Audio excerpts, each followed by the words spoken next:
प्रथमतः सर्वांना नमस्कार. काम सुरू करावं म्हणून अनेक वेळा आंदोलन करायचं ठरवलं. अनेक त्याला खूप संघर्ष झाला आणि मी कुणाच्या सांगण्यावरून असं काम करत नसतोय आणि आंदोलन करत नसतो. माझ्या मनाला जिथं जिथं काय वाटल ते स्वतःच मन, असं कुणाच्या सांगण्यावरनं तो सांगितला हा सांगितला म्हणून मी हे काम करत नाही. गावासाठी जे बी काय करता येईल पारदर्शकपणे मी हे काम करत राहणार. काम तर सर आता तुम्ही पाहतात काम म्हणजे फास्ट काम करू लागलेत आपल्या सांगण्यावरून, म्हणजे माझ्या सांगण्यावरून. म्हणजे असं नाही की त्यात ग्रामस्थांचं बी ग्रामस्थ पाठीशी उभा आहेत माझ्या. त्या आशीर्वादामुळे मी पुढे हे जे बी काय करलोय ते त्यांच्या आशीर्वादामुळे करलोय. मी माझं एकच मत आहे, जेवढ्या लवकरात लवकर होईल तेवढ्या लवकरात लवकर NOC वाल्यांनी हे काम करून हे गाव, ह्या गावातलं जे काही बी त्यांचं काम आहे NOCचं, गटारीचं प्रश्न आहे, ब्रिजचं प्रश्न आहे, लाईटीचं प्रश्न आहे. आणि ह्यातून परवा आपले सचिन ढेपे सर यांची नवीन गाडीचं ऍक्सिडेंट झालेला आहे.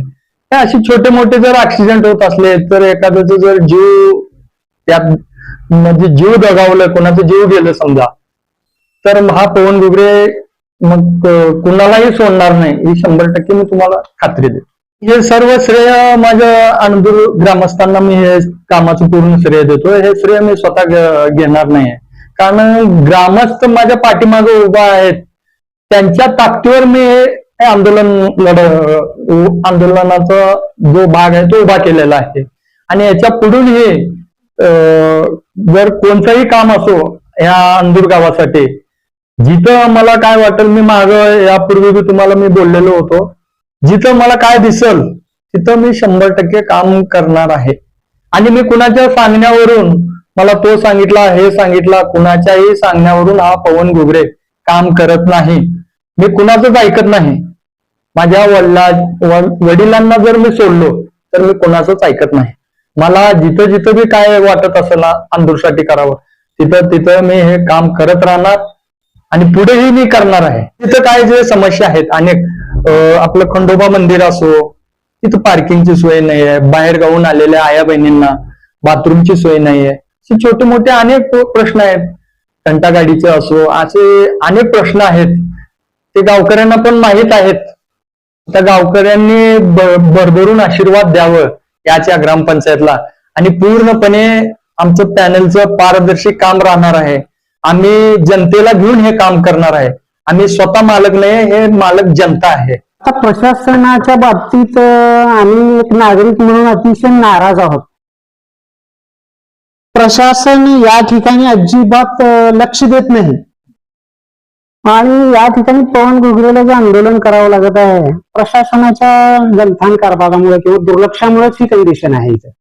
ही काम किंवा ही जी नाला आहे किंवा हा हायवेचा जो सर्व्हिस रोड लगतची जी गटार आहे ती यापूर्वीच व्हायला पाहिजे होता. खूप उशिरा होत आहे.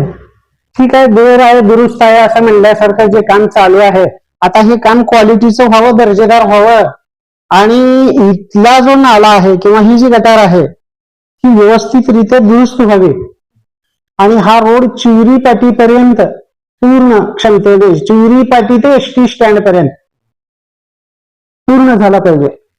दर्जेदार काम झालं पाहिजे या रस्त्याचं, कारण पूर्ण गावाला जोडणाराच हा रस्ता आहे सर्व्हिस रोड. आता तुम्ही पाहतच असाल ह्या सर्व्हिस रोडला 24 तास वर्दळ आहे. मग प्रशासनाला माझं हेच सांगणं आहे की आता पावसाळ्याचे दिवस आहेत, मागच्या वेळेस पूर्ण हे इकडचं जे ओढ्याचं वगैरे जे पाणी आहे, आता पूर्ण क्षमतेने जर ओढा वाहू लागला, आमच्या शिक्षक कॉलनीची पूर्ण ही जी गटार आहे, ही नाली आहे, पूर्णपणे तुमच्या इथं आमच्या कॉलनीचं रिव्हर्स पाणी जातं इथं. त्यामुळं माझं सांगणं आहे प्रशासनाला किंवा ह्या हायवे अथॉरिटीला किंवा हे टोल नाका जे आहे इथं, त्यांना या माध्यमातून मी सांगू इच्छितो की पावसाळ्यामध्ये हे लवकरात लवकर क्वालिटीचं दर्जेदार काम त्यांनी करावं. उशिरा जरी केलेलं असलं काम तरी लोकांनी ऍडजस्ट केलेलं आहे, त्यांनी काम दर्जेदार पद्धतीने पूर्ण करावं, एवढंच माझं सांगणं आहे या माध्यमातून.